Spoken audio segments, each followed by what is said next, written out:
Motion blur automatically blurs objects in motion to give them a more cinematic look and feel. To see motion blur in action, we need to have something to add blur to. Tap plus, then tap shape.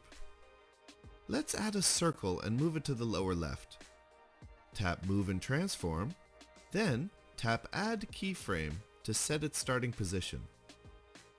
Move the playhead ahead in time, and move the circle with the touchpad. We can now see basic motion. To add motion blur, tap the circle, tap effects, then swipe to the right to blur, then scroll down. On the motion blur panel, Tune determines the size of the blur, and position, scale, and angle toggle the motion blur during motion, resizing, and rotation respectively. Usually you can leave these settings as is.